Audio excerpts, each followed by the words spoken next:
For the first time, a high-ranking government official is saying that Iran has enough nuclear material to make a nuclear weapon.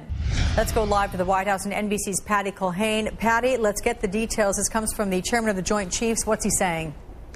Good morning to you, Alex. It does. Admiral Mike Mullen, the chairman of the Joint Chiefs of Staff, was on one of the Sunday talk shows, and he said that the U.S. now believes that Iran has enough raw material to make a nuclear weapon. But at the same time, Secretary of Defense Robert Gates was on Meet the Press, and he said that he doesn't believe that Iran is close to a nuclear weapon at this point. That might seem kind of contradictory, but what basically Admiral Mullen was confirming for the first time, what we've heard from an international watchdog group, that they believe that Iran was creating more raw material than the world expected at a faster pace. Basically, what they're saying is they believe that they have the ability to make this bomb, but not the technology. So they have the materials, but not the ability to turn it into a nuclear weapon. That goes along with what we heard in this national intelligence estimate that was released about 2 years ago that said that Iran had stopped that program altogether years before.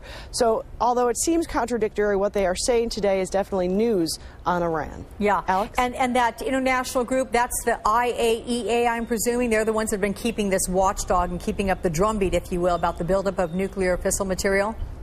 That's right. It came out about 2 weeks ago, and they said that the material was, in fact, being created at a faster clip than most people realized. Now, it's important to point out that Iran says that they need this material for a nuclear reactor for civilian energy purposes, and one of those reactors was, in fact, put online last week. So there is still that conflict between what Iran says they are using it for and what the U.S. says they could be using it for. Okay, and just in case anyone isn't clear, the conflict, if you want to perceive it as such, within high ranks of the Obama administration are that we have the material, but they may not wait. Iran has the material, but they may not have the technology, and therein lies a pretty great difference, at least at this point.